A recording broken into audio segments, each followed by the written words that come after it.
बिस्मिल्लाहिर्रहमानिर्रहीम। प्यारे दोस्तों, अस्सलाम वालेकुम। नॉवल कालिज कलियां और भंवरे की अगली किस्त शुरू करते हैं। कायरीन, जैसा कि आप जानते हैं, ये नॉवल लाहौर के उस दौर का है जब पाकिस्तान में मोबाइल फ़ोन सर्विस मौजूद नहीं थी। कायरीन की सहूलत के लिए अब इस तहरीर को यूट्यूब की सूरत में पेश किया जाता है। उम्मीद है कमज़ोरियों के बावजूद आपको पसंद आएगा। निगत ने ख़त में लिखा, हंजला, जब मैंने आपको पहली बार देखा तो मुझे ऐसा लगा कि जिस सूरत को मैंने एक अरसा अपने सपनों में देखा और पूजा है, वो सूरत मेरे सामने आ गई है। मैंने कई बार आपके करीब होने की कोशिश की है, मगर आपकी तरफ से किसी किस्म की कोई दिलचस्पी ना देखकर हिम्मत ना होती। मैं हमेशा इजाज़ की मशकूर रहूंगी, जिनकी वजह से मुझे आपके करीब होने का मौका मिला। हंजला, आप वाकई बहुत खूबसूरत हैं। अगर आप मुझे मिल जाएं तो मैं खुद को दुनिया की सबसे खुशकिस्मत तरीन लड़की समझूंगी। और अगर आप मुझे ना मिल सके तो आपके करीब बीते लम्हात को ज़िंदगी का कीमती सरमाया समझकर आपको याद करके ज़िंदगी गुजार दूंगी। हंजला, आपका प्यार भरा लहजा मुझे बहुत प्यारा लगता है। आप बहुत प्यारे हैं, लेकिन आपने अभी तक मुझसे ये भी नहीं कहा कि आई लव यू। मैं समझती हूँ आप बहुत समझदार हैं। इतना कहना बहुत बड़ी बात होती है। इंसान ये कहकर अपनी ज़िंदगी दूसरे के हवाले कर देता है। मैं आपकी खूबसूरती और मुकम्मल शख्सियत के सामने बहुत छोटी हूँ। आप एक मुकम्मल इंसान हैं। खुदा ने आपको एक शहकार बनाया है।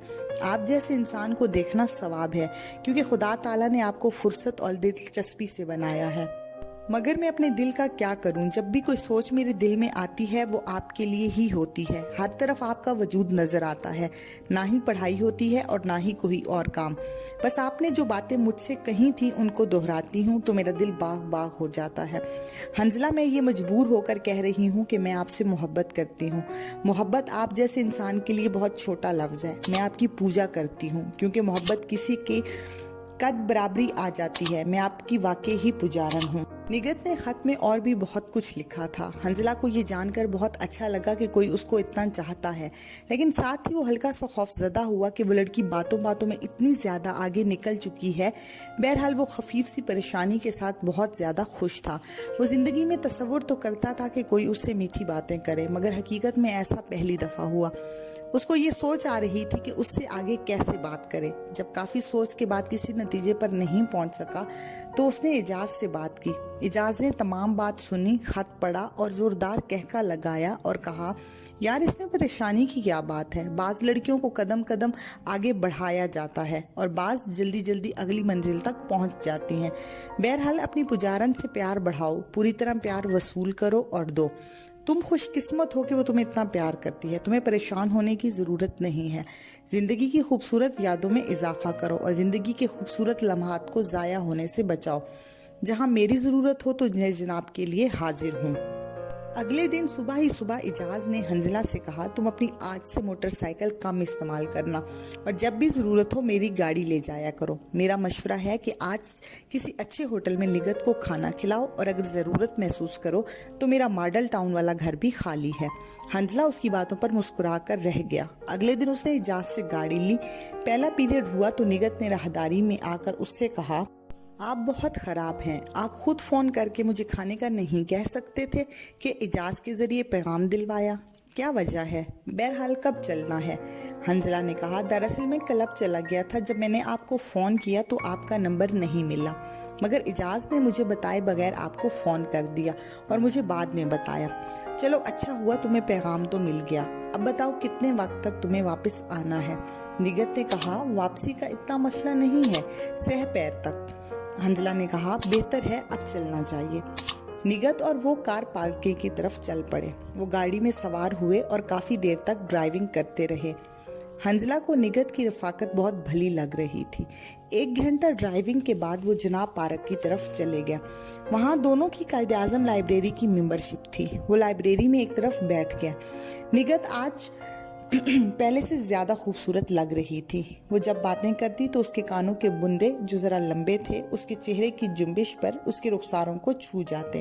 वो आज ज़रा ज़्यादा जज्बाती लग रही थी और बातें भी ज़्यादा कर रही थी।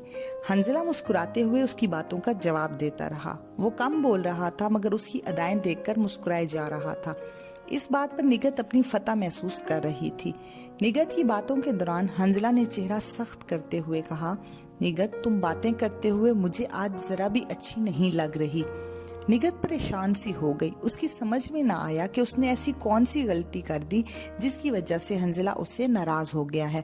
वो तो अक्सर इससे बातें करने के अंदाज को पसंद करता था। इसी सोच के साथ निगत के चेहरे का रंग उड़ गया। वो परेशान सी होकर बोली, क्या बात है, मुझसे कोई गलती हो गई है जो आप इतना नाराज हो रहे हैं? उसने निगत की बात का जवाब ना दिया और सपाट चेहरे से नीचे किताब के टाइटल की तरफ देखता रहा।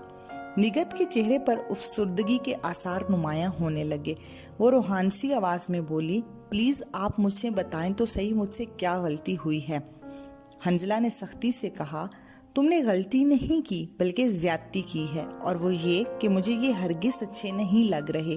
तुम फौरन इनको उतार दो और अपने रुखसारों को इनसे दूर रखो। ये मुझे अपने रकीब महसूस हो रहे हैं। ये जो बुंदे तुमने पहने हुए हैं तुम्हारी बातों के दौरान चोरी छुपे हिल हिल कर तुम्हारे रुखसारों को छू रहे हैं। पहले तो निगत परेशान हो गई। उसकी समझ में ना आया कि हंजला आखिरकार कह क्या रहा है, मगर उसकी पूरी बात होने और मुस्कुराने पर वो समझ गई। उसके चेहरे का रंग बदल गया और उसकी आंखों में चमक सी आ गई। वो खुशी से खिलखिलाने लगी और काफी देर हंसती रही। अच्छा, तो ये मजाक था? आप मजाक भी करते हैं? मैं तो आपको सिर्फ संजीदा ही समझ रही थी। आपकी जात का ये पहलू तो और भी खूबसूरत है। फिर वो जरा रुक कर बोली, एक और बात की खुशी हुई है कि आप मेरे लिए अपने मुकाबले में किसी चीज को रकीब तो बना रहे हैं। मतलब हुआ कि आपके दिल में भी मेरा कुछ मकाम तो है। हंजला ने जवाब दिया, आपका मकाम है तो कॉलेज छोड़कर आपके साथ आए बैठे हैं, वरना जब से उस लाइब्रेरी में दाखिला लिया है दूसरी बार आ रहा हूँ। और हाँ, तुमने अभी तक बुंदे नहीं उतारे? निगत ने फौरन बुंदे उतारने शुरू किए और बोली, आप कहें तो पूरी दुनिया छोड़ दूं, ये तो कोई मायने ही नहीं रखते। उनकी बातें जरा ऊंची हुई तो जरा दूर कुर्सी पर बैठा लड़का उनके पास आया और बोला, जनाब, ये लाइब्रेरी है। आप लोगों के जज्बात बहुत अहम हैं, मगर दूसरों की पढ़ाई डिस्टर्ब हो रही है। थोड़ा सा ख्याल दूसरों का भी कर लें। ये कहकर वो मुस्कुराया। हंजला ने उससे माजरत की और सॉरी कहा और वो लड़का चला गया। वो दोनों बातें करते रहे और मुस्कुराते रहे। उनकी बातें धीमी आवाज में हो रही थीं। खाने का वक्त हुआ तो हंजला ने घड़ी देखते हुए निगत को चलने के लिए कहा। फिर वो दोनों उसी रोड पर वाक़या एक बड़े होटल में आ गए। उन्होंने खाना खाया। खाना खाने के बाद खूब देर तक बातें करते रहे। सहपैर होने वाली थी। निगत ने खिड़की की तरफ इशारा करके हंजला को बताया कि अब उसको घर जाना चाहिए, मगर उसने इसरार किया कि 1 घंटा बाद जाएंगे। निगत उसके रोकने पर बहुत ज्यादा खुश हुई, मगर फिर भी थोड़ी देर बाद वो अपनी घड़ी की तरफ देखती और फिर हंजला को देखती। ये देखते हुए हंजला ने उसके हाथ को जबरदस्ती अपने हाथ में ले लिया।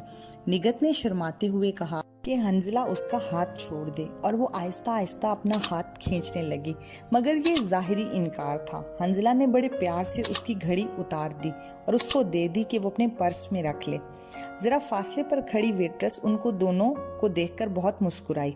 निगत ने कहा, भी कमाल करते हैं, लोग देखकर क्या सोचेंगे। प्यारे यूट्यूबर्स, प्लीज़ आप हमारे चैनल को सब्सक्राइब करें, लाइक करें और शेयर करें और घंटी के निशान को दबा दें ताकि हमारी हर आने वाली वीडियो आप तक पहुंच सके और हमारी हौसला अफजाई हो सके। जी तो दोस्तों, आज के नावल की किस्त यहीं तक थी। यकीनन आपको नावल बहुत पसंद आ रहा होगा। बकिया नावल आप अगली किस्त में पढ़ और सुन सकते हैं। इजाज़त दीजिए। अल्लाह हाफिज़।